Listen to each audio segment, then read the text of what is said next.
The day that Rana went to sea was the day Rana became Nancy, and the day she began her piracy was when she found her circus friends, Arna and the pirates all at sea. When the ship's decks had been cleaned and the ropes and all the sails tightened and all those dirty pots in the kitchen washed, all the fierce games, cards and dominoes had been played, and all the pipes smoked and the unlikely tales told, the crew of the Sunrise was all snoring happily in their hammocks, and Arna once more climbed the steps to One-Eyed Nancy's cabin so she could hear the last part of her story.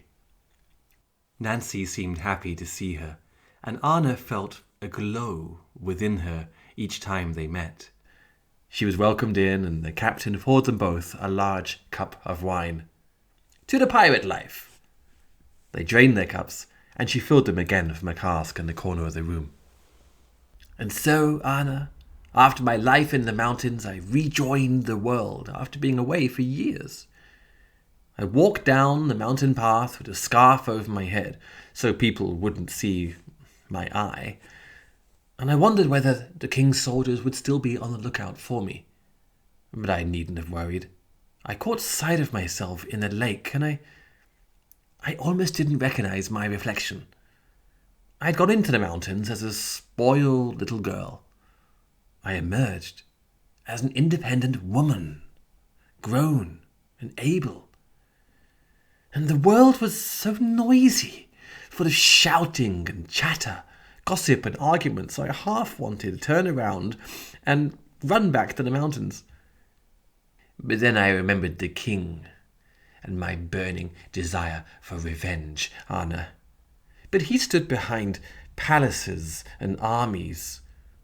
What chance did I have on my own?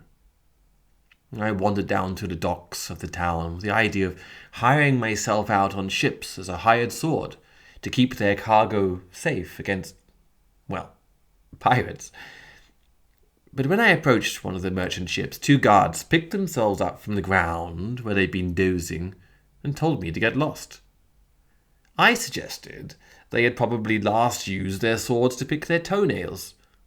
That made them mad, of course, but it was the work of 2 minutes to send both of them over the edge into the water. And the captain saw that and yelled, "What do you think you're doing to my guards?" I said, "The same that any half-decent pirate would do when you were at sea. You need a real fighter on board." "Well, you've got a point there. What's your name?" Nancy. "Nancy, you're hired." And so my life at sea began. I don't mind admitting that I was a bit seasick on the first couple of journeys, but soon I felt like I'd been born to sail, Arna. Have some more wine. Over the next few years, I travelled all over the southern seas, to each of the free islands, to all the corners of the king's empire and beyond. I learned the inside and outside of a ship, how to read the weather and navigate by the stars. And when thieves and pirates tried to steal the cargo of the ships I served on, I fought without hesitation or mercy. No one ever robbed a ship I was defending. But everywhere I went, I saw the flag of the king, the ships of the king, the soldiers of the king.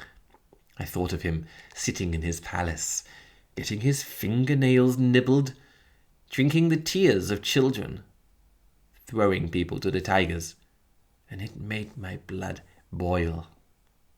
I was learning to sail, yes, but was I getting any closer to my revenge?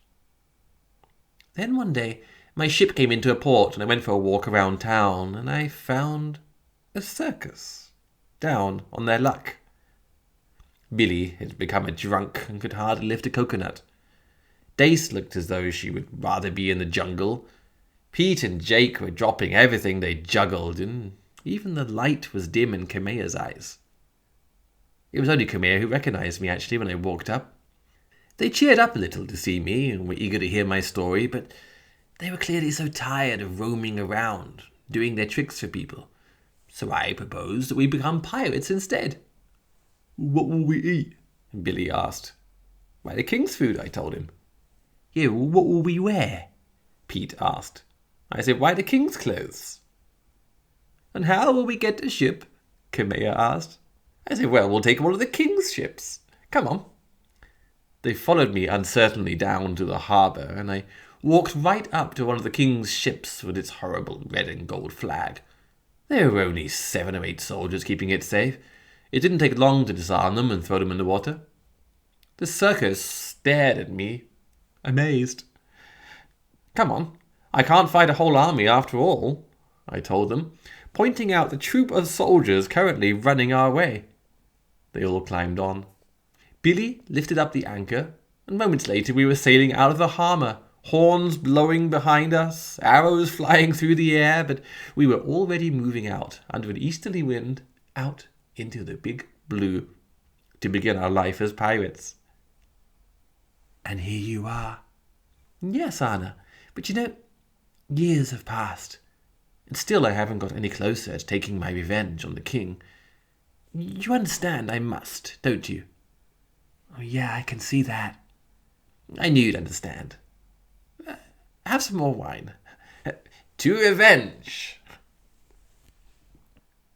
The next morning, Arna woke up with an aching head. She had never drunk so much in her life, and she had never felt so awful. Her mouth was dry, and she felt like throwing up. She raised her head and discovered that daylight made her eyes hurt, and she felt terribly dizzy. She had apparently fallen asleep on the floor of Nancy's cabin, but the captain was nowhere to be seen. And something else was wrong too. Something was missing. Slowly, dreadfully, she reached her hand up towards her throat and felt the leather pouch she wore there. It was empty. Nancy had stolen the pearl and was gone.